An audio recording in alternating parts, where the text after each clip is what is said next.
แต่ฝ่าสว่างแจ้งแสงสว่างนั่งกะลูกเดนูบ่มีไผมาปลุกกะตื่นเองตอนเช้า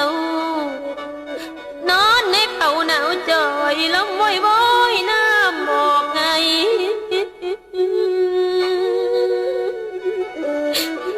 อหิงสกาลูกแม่เอ๋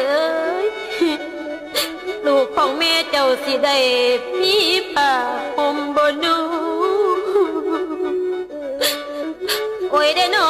คืนนี้หนาวกะดอลูกสิอยู่แนวใดอีกคำเอ้ยอยู่ในไปในเขาแม่ห่วงเฮาคานิ่งปอ